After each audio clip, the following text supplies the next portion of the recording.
Okay, morning, dear learners. Okay, welcome to École au Burkina. I'm Mrs. Nikema. I'm an English teacher, and I'm happy today to be with you for another session. Okay, today we are going to see a grammar lesson. It is on the relative pronouns. Okay, so what are the different relative pronouns? Okay, and what is a relative pronoun? So we are going to see these elements. Okay, so grammar.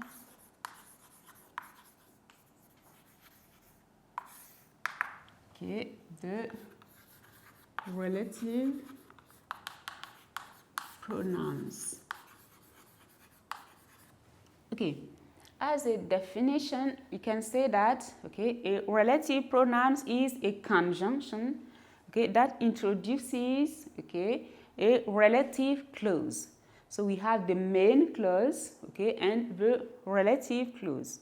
Now the relative clause completes the main clause or give details on the main clause. Okay, now what are the different relative pronouns? We have first who.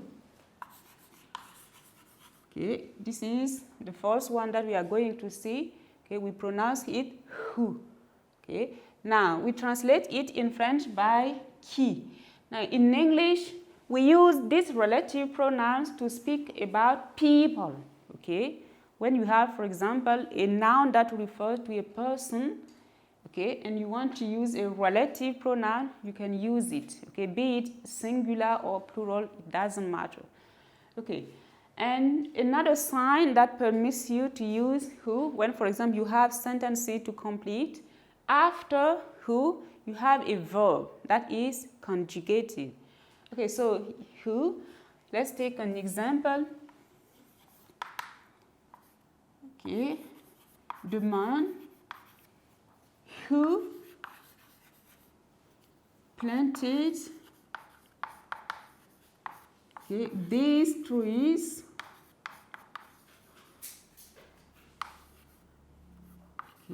is my grandfather.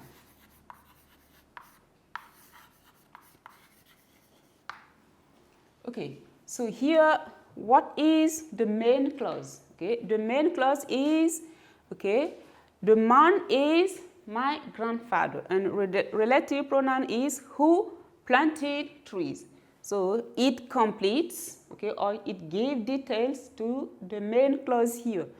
And who, refers to man. And when we say man, it is a person.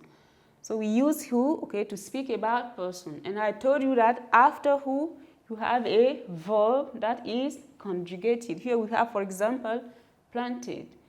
Okay, the second relative pronoun that before we move to the second relative pronoun, let me tell you that here also you can use that. Okay, you can use the relative pronoun that. Okay, so you can also say, the man that planted these trees is my grandfather. Okay, we use that mostly when it is oral. Okay, in oral speaking, we use that, but in written speech, it is better to use who. Okay, now the second one is whom. Okay, whom. Whom, is translated into French by que. Okay, and this relative pronoun in English also is used to refer to person. Okay, when they play the function of object. Okay, for who it is when it is subject, but whom is when the noun plays the function of an object. Okay, so we use it only for persons. Okay, here also you can use the relative pronoun that. Okay, now let's take some examples. An example, here are the children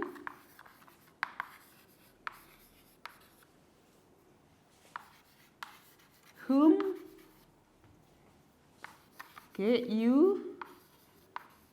you sent yesterday. Okay, So let's see the difference between whom and who. Okay, first, who is subject? Okay, for example, here we are going to ask the question, who planted this tree? We are going to see it is the man. But here we are going to see that here it is an object. It is not a subject here. And after whom, okay, you have who. We can also have, for example, a noun. For example, let's say Ali. Okay, here are the children whom Ali sent yesterday. So after whom you have a personal pronoun or a noun. You have not, okay, directly a verb like in the case of whom. Okay, so you can also say that. So let's take the sentence with that. We are going to have, here are the children that you sent yesterday, or here are the children that Ali sent yesterday. Okay, now we are going to see the relative pronoun which. Okay, which can be translated by qui or que in French. Okay, so it has two meanings. We can also use that here. Okay, so we are going to say that, okay, that is used everywhere. You are right. Okay, we have that with who, that with whom, and that with which. Okay, so which in English is used especially for animals and also for things. So this is the difference between English and French as far as the relative pronouns are concerned. Okay? In French, you are going to use que, qui for persons, animals, and things. But in English, we make the difference. Okay? When it is person, subject, we use who. When it is person, object, okay, we use whom. And now, when we have animals or things, we are going to use which. Okay, I think it is clear. Okay, so let's take some examples with which. Okay, example. The computer which I bought is brand new. Okay, so here, okay, which refers to computer, okay, and computer is considered as a thing. So this is why I have which, and here it is subject. Now let's take an example. Okay, here it is object. Okay, the computer which I bought is brand new. So excuse me, it is an object here. Okay, now let's take an example where we are going to have which as a subject. Example 1, example 2, the dog which is barking is Issa's. Okay, so in French, we are going to say le chien qui est en train d'aboyer est celui de Issa. Okay, so why do we use which here? Because, okay, the noun refers to an animal. So with animals, we use, okay, which. And here it is a subject. Okay, so which can be object. Okay, it can also be subject. Now let's replace which here by that. In the same sentence, we are going to say the computer that I bought is brand new.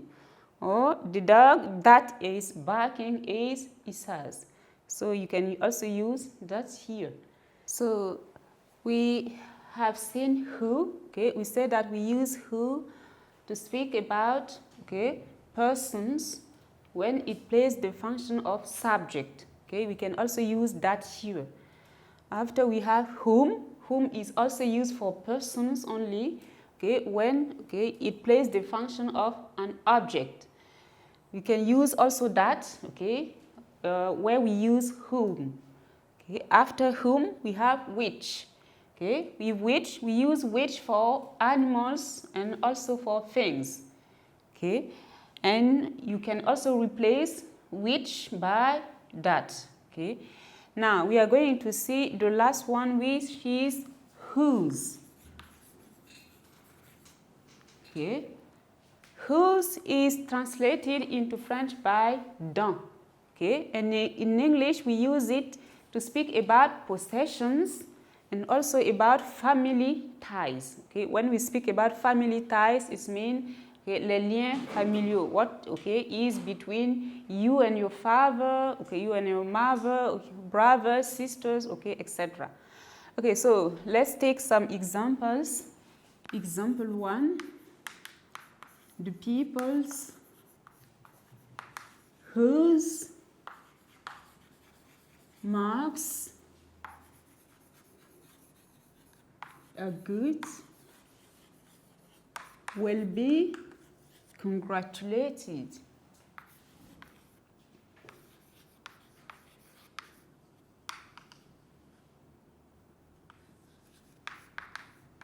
Okay, the peoples whose marks are good will be congratulated. So here, the marks belongs to the peoples. Okay, so it is their possessions. This is why we use the relative pronoun whose. Okay, now let's take an example where we are going to have family ties. Example 2, the woman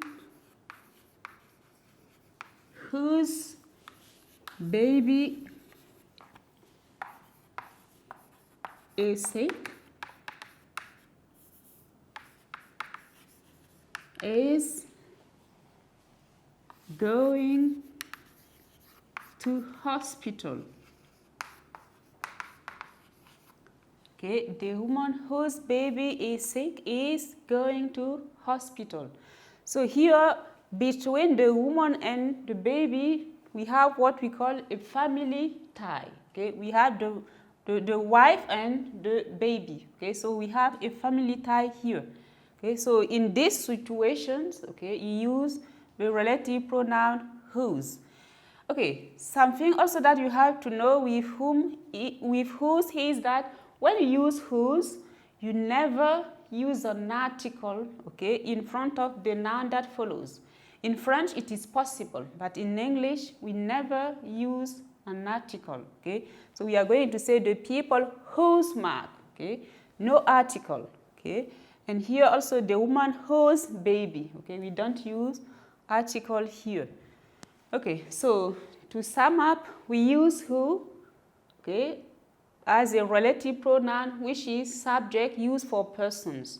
Whom, it plays the function of an object and it is also used for persons. Which, is subject and object at the same time, and we use it for animals and for things. Now, whose is used for persons, to speak about possessions and also about family ties. So we are going to stop here with the relative pronouns, and now I'm going to give you an exercise, so that you read again the lesson and treat it.